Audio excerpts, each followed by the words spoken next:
नमस्कार साथियों, मैं पंकज कुमार पासवान। आप लोगों को मैं अपने YouTube channel Bhim study by PK में स्वागत करते हैं।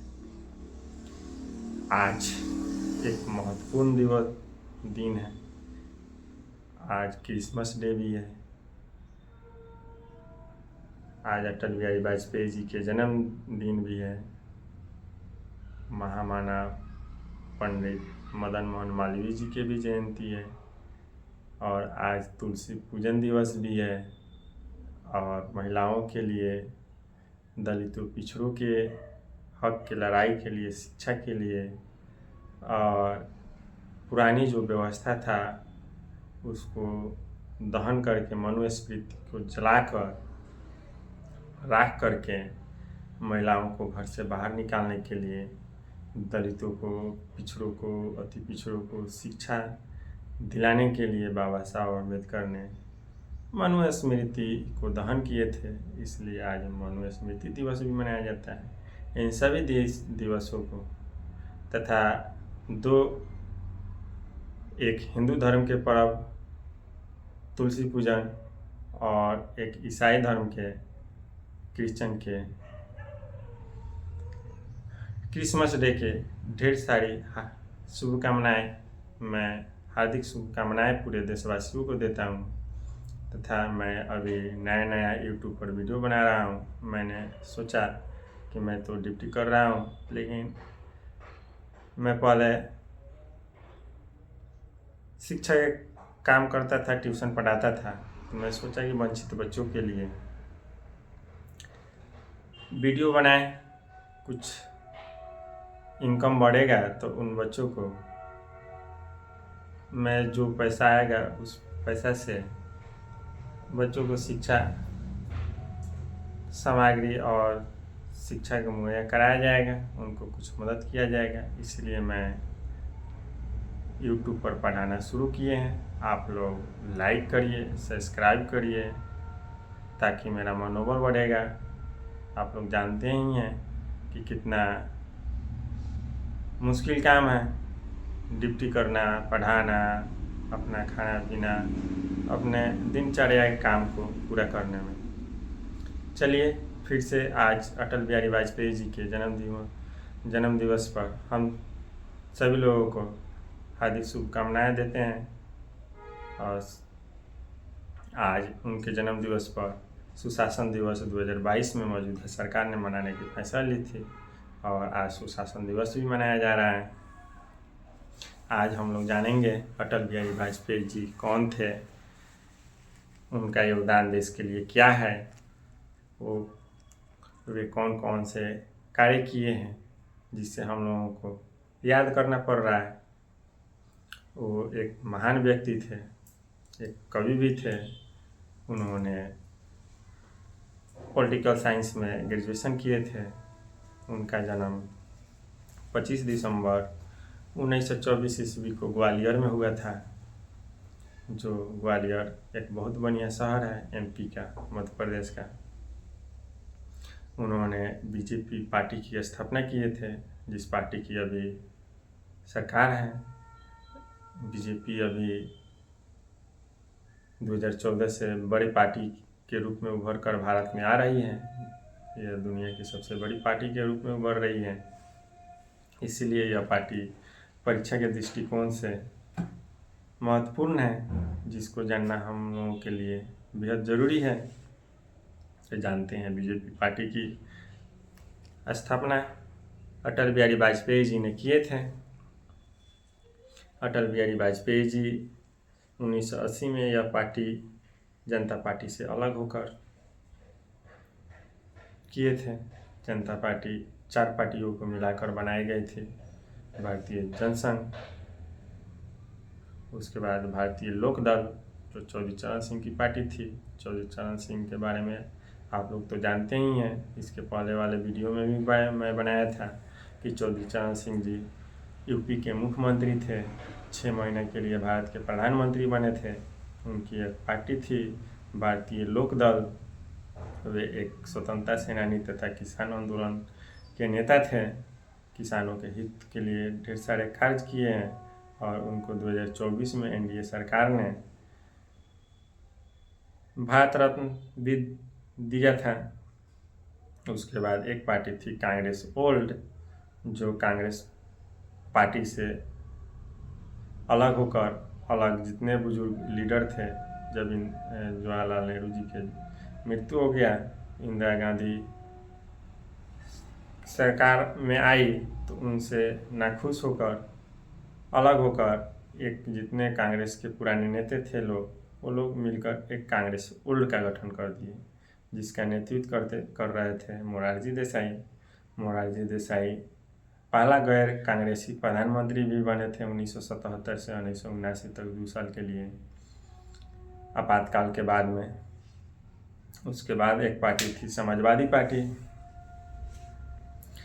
अब इसमें भारतीय जनसंघ अलग होकर बाद में बीजेपी बना था 1980 ईस्वी में, जिसकी अध्यक्षता अटल बिहारी वाजपेयी जी कर रहे थे। तो भारतीय जनसंघ के पीछे भी इतिहास है। अब भारतीय जनसंघ की स्थापना किसने किया था? भारतीय जनसंघ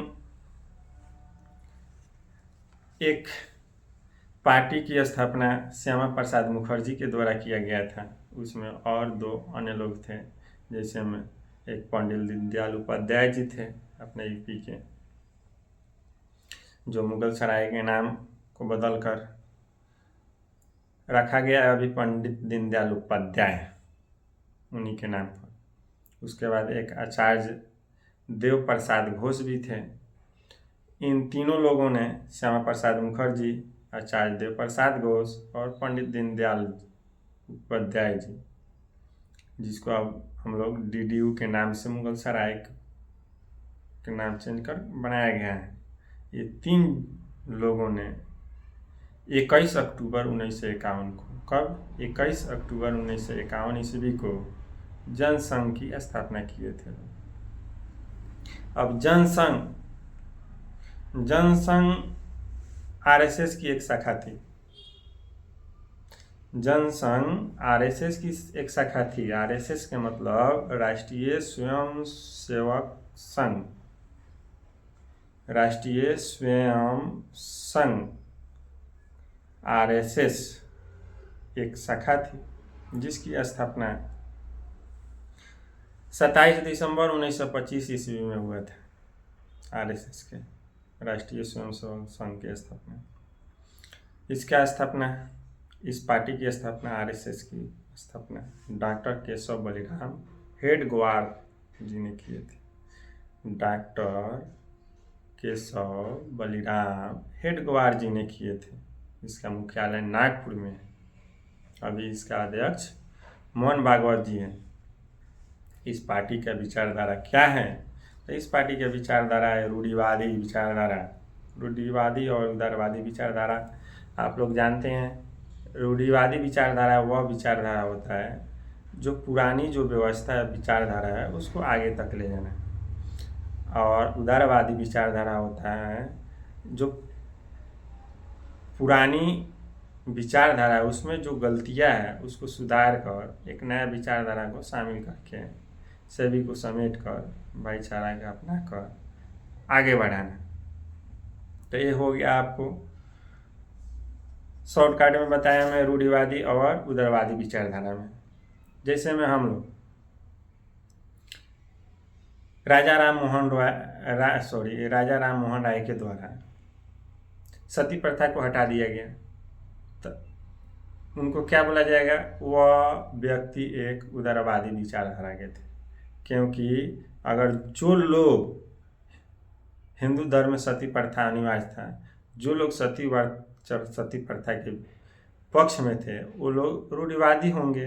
जो उसको विरोध किए, जो खराब को खराब समझा और उसको ख़त्म करने की प्रयास कर एक नया विचारधारा लाने के और अपने आप को विकसित करने का प्रयास करते हैं, उसे उदारवादी विचारधारा कहते हैं। तो ये हो गया कि रूढ़िवादी विचारधारा तो आप लोग समझ गए। उसके बाद इसका विचारधारा है हिंदुत्व की राजनीति करते हैं, हिंदुत्व को बढ़ावा देना। हिंदुत्व हम लोग जानते ही हैं कि भारत एक धर्मनिरपेक्ष राज्य है। राष्ट्र है, इसमें सभी धर्म के लोग हैं। हर एक धर्म के एक एक पार्टी होता है, बौद्ध धर्म के अलग, इस्लामिक संगठन अलग होता है, वैसे ही एक हिंदू संगठन भी है, ये हिंदुत्व को बढ़ावा देता है। उसके बाद राष्ट्रवादी इत्यादि। राष्ट्रवादी तो शुरू में नहीं कहा जाएगा, क्योंकि स्वतंत्रता आंदोलन में इस पार्टी का आरएसएस का कोई योगदान नहीं देखने को मिलता है इतिहास में, और ना ही ये संविधान को 2002 तक माना है आरएसएस। 2002 में 52 साल के बाद ये अपने तिरंगा को अपने मुख्यालय में फहराने का कार्य किया है। चलिए अब आगे जानते हैं। अब ऐसे ही अटल बिहारी वाजपेयी जी की राजनीतिक शुरू हुआ, यही हकीकत है, ये इतिहास है। बाद में 1990 ईस्वी में वीपी सिंह की सरकार आई, जनता पार्टी के पुनः, उसमें बीजेपी भी समर्थन में था। तो वीपी सिंह जी एक समाजवादी विचारधारा के नेता थे। उस पार्टी में, जनता पार्टी में, जनता पार्टी के शायद सिंबल चक्र था, और उसमें महत्वपूर्ण नेताओं में से लालू प्रसाद यादव, मुलायम सिंह यादव, मायावती जी, नीतीश कुमार, रामविलास पासवान जी, ये लोग जनता पार्टी में पहले राजनीतिक करियर शुरू किए थे। इन लोगों ने क्या किए? सबसे पहले 31 मार्च 1990 ईस्वी में बाबा साहब अम्बेडकर जी को निखारा गया और उनको भारत रत्न मिला, और भारतीय राजनीति में एक नया मोड़ लिया उसी समय। उसके बाद में 7 अगस्त 1990 ईस्वी को पिछड़े अति पिछड़े को, जो 1979 ईस्वी में मोरारजी देसाई जी के सरकार में मंडल आयोग का गठन हुआ था, 1980 में रिपोर्ट भी पेश हो गया था, वो लागू नहीं हो पाया था राजनीतिक उथल पुथल के कारण। क्या कारण था उसके बारे में उतना अथी नहीं है। तो उसको लागू करने का काम इन नेताओं ने किए।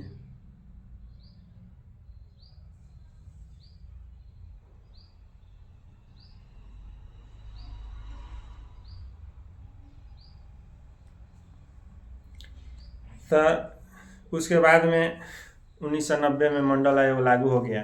मंडल आयोग क्या है? मंडल आयोग जितने पिछड़े अति पिछड़े लोग हैं उन लोगों को शैक्षणिक संस्थान में और सरकारी नौकरियों में आरक्षण देने की प्रावधान किया गया संविधान में, यही मंडल आयोग है। इसके पहले काका कालेकर आयोग के 1953 में गठन हुआ था, जब हिंदू कोड बिल में ये प्रावधान की मांग कर रहे थे बाबा साहब अम्बेडकर जी कि जितने पिछड़े हुए जाति हैं उनके उत्थान के लिए भी अलग पहचान किया जाए, एक आयोग का गठन किया जाए, उनको आरक्षण की प्रावधान किया जाए।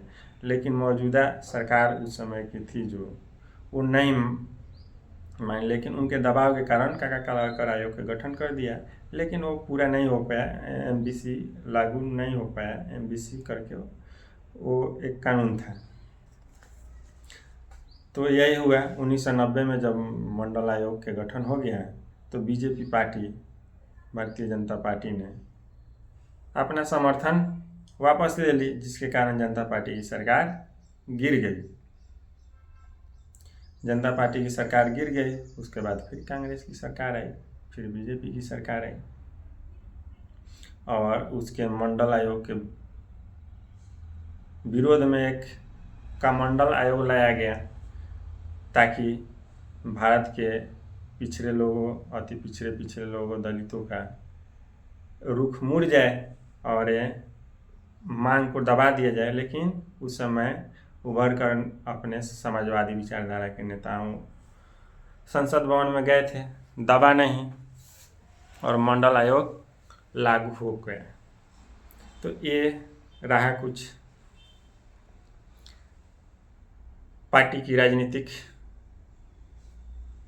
यही सच है, इतिहास है, पॉलिटिकल साइंस में दिया हुआ है। हम भी एक पॉलिटिकल साइंस का एक हम भी एक पॉलिटिकल साइंस के स्टूडेंट हूँ।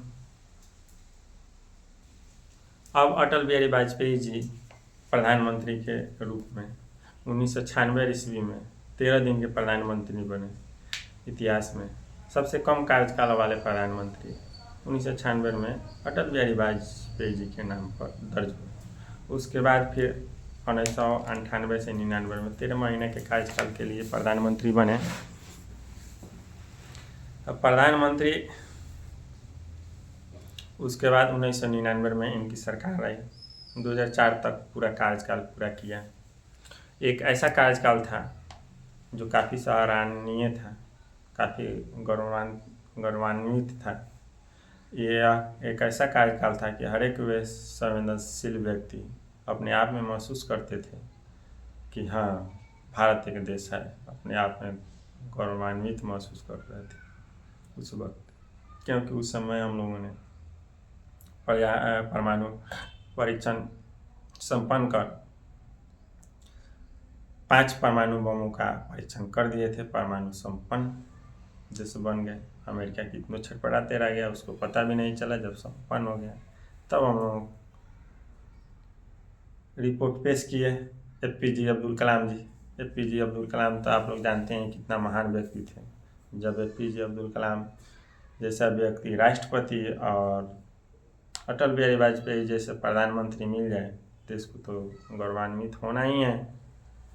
तो अब जानते हैं अब हम लोगों का कार्यकाल कैसा रहा। कार्यकाल तो आप लोग जानते हैं बहुत अच्छा रहा। बुनियादी ढांचे में किए गए कार्य, कौन कौन से कार्य किए थे, तो सबसे पहले स्वर्णिम चतुर्भुज योजना लाए थे 2021 में। स्वर्णिम चतुर्भुज योजना क्या था, तो अपने देश में 4 महानगर हैं, कोलकाता, दिल्ली, चेन्नई, मुंबई। कोलकाता, दिल्ली, मुंबई और चेन्नई, इन चारों शहरों को रोड के जरिए जोड़ना था। इसे ही स्वर्णिम चतुर्भुज योजना कहा गया। ये 2001 में लाए थे। और प्रधानमंत्री ग्रामीण सड़क योजना लाए। प्रधानमंत्री ग्रामीण सड़क योजना क्या है, उसी समय से भारत में सड़क बनना शुरू हो गया। 2014 तक लगभग सड़क का निर्माण संपन्न हो चुका था। 2014 तक ये योजना था PMGSY भी कहा जाता है, प्रधानमंत्री ग्रामीण सड़क योजना। इसका शुरुआत 2000 ईस्वी में किया गया था। यह सड़क का बनाने का उद्देश्य था कि गांव गली को मेन रोड से जोड़ना तथा अस्पताल से, स्कूल से मेन रोड से जोड़कर और मेन रोड को डिस्ट्रिक्ट से जोड़ना, डिस्ट्रिक्ट तक जोड़ना। इस योजना का यही अभिप्राय था। इसमें सरकार ने सफलता हासिल किया, इसमें कोई दो राय नहीं है। लेकिन 3 साल 2001 में 2000 ईस्वी में तो प्रधानमंत्री ग्राम सड़क योजना लागू हुआ और 2004 में तो इस अटल जी की सरकार चली गई। उसके बाद में आई कांग्रेस के मनमोहन सिंह की सरकार, यूपीए की सरकार, और उन्होंने भी काफ़ी सराहनीय कार्य किए। इस सभी योजनाओं को बंद नहीं किया, आगे बल्कि बढ़ाया और नए नए योजनाओं को भी लागू किए और शामिल किए, जिससे देश का विकास का एक नया रूप पकड़ा, जो तो अभी हम लोग के सामने ही है। अब आइए हम लोग के लिए शिक्षा के लिए क्या किए अटल बिहारी वाजपेयी जी। अटल बिहारी वाजपेयी जी ने सर्व शिक्षा अभियान लाए समाज के लिए, गरीब बच्चों के लिए सरकारी स्कूल में मुफ्त शिक्षा के प्रावधान किए। 6 से 14 वर्ष के बच्चों को मुफ्त में शिक्षा देना इस योजना का यही था, मकसद था। इसको 86वां संविधान संशोधन 2002 के द्वारा जोड़ा गया और मौलिक अधिकार बना दिया गया। इसको मौलिक अधिकार में शामिल किया गया अनुच्छेद 21 के ए में।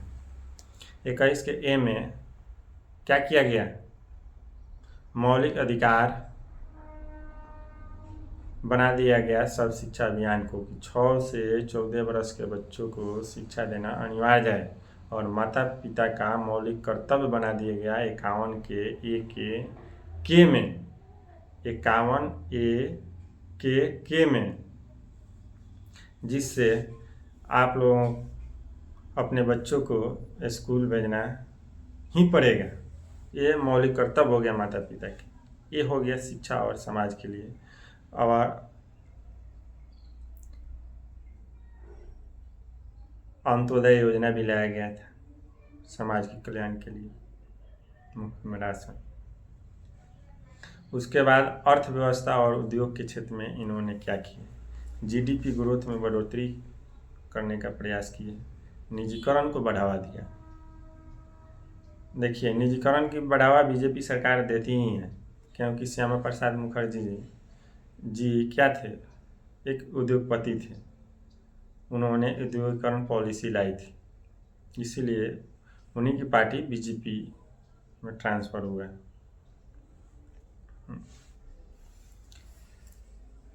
जनसंघ की पार्टी बाद में 1980 में बीजेपी बन गई।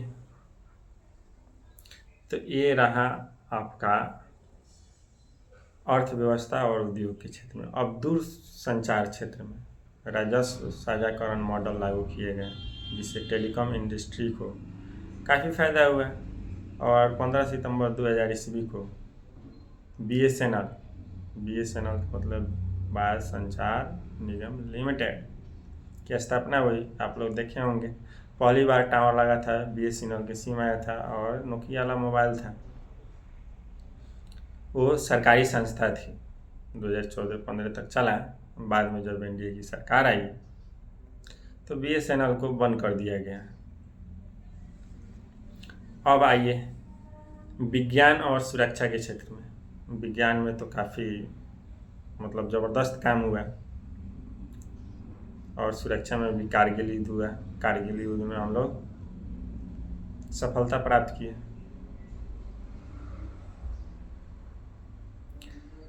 उसके बाद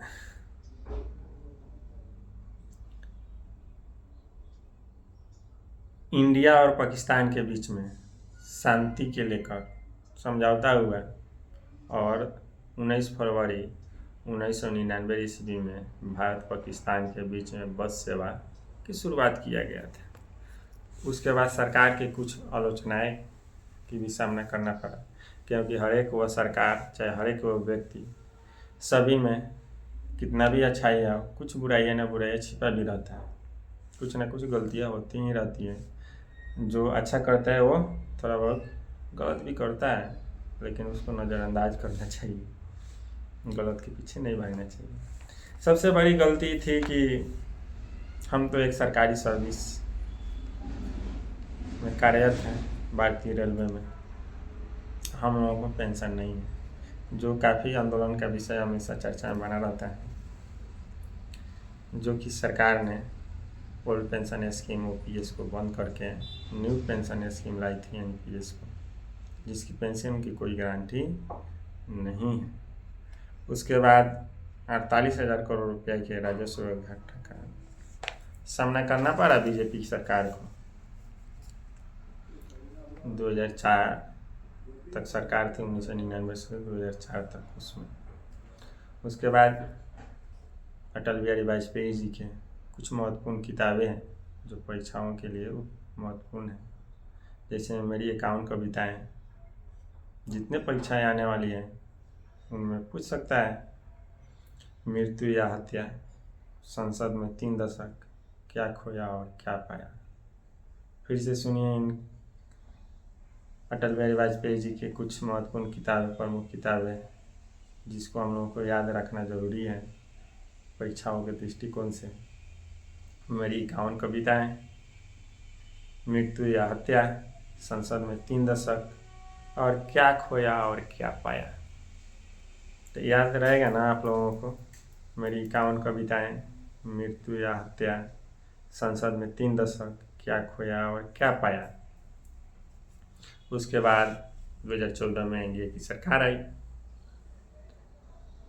भारी बहुमत से, और भारत रत्न 27 मार्च 2015 को अटल बिहारी वाजपेयी जी को सम्मानित किया गया और इसके वो पात्र भी थे। और 93 वर्षों में 16 अगस्त 2018 को उनका निधन हो गया, जो भारत के काफ़ी दुखद समाचार था उस पल का। लेकिन क्या है, जीवन का चक्र है, एक दिन था एक दिन तो आना है, तो जो आएगा वो तो जाएगा। ये रहा अटल बिहारी वाजपेयी जी के कार्यकाल और उनके द्वारा किए गए कार्य और उनका क्या देश के लिए महत्वपूर्ण भूमिका है। और पद्म विभूषण पुरस्कार से भी उनको सम्मानित किया जा चुका है, ये भी आप लोगों को याद रखना पड़ेगा। अब आप लोगों के लिए एक प्रश्न है, कमेंट करिए कि पद्म विभूषण पुरस्कार अटल बिहारी वाजपेयी जी को कब दिया गया, और उनके बारे में विस्तार से कमेंट बॉक्स में जाइए और लिखिए। और मेरे YouTube channel Bhim study by PK को शेयर करिए। आप लोग शेयर करिएगा, सब्सक्राइब करिएगा, हमको ऊर्जा मिलेगा, हम और बड़ा व्यवस्था करेंगे और आप लोगों के लिए मेहनत करेंगे। बहुत मेहनत से वीडियो बनाते हैं। Thank you. मेरे वीडियो को लाइक करिए, कमेंट करिए, शेयर करिए, जितना से ज़्यादा हो सके शेयर करिए, ताकि मैं आप लोगों की सेवा कर सकें। Thank you. जय हिंद, जय भीम।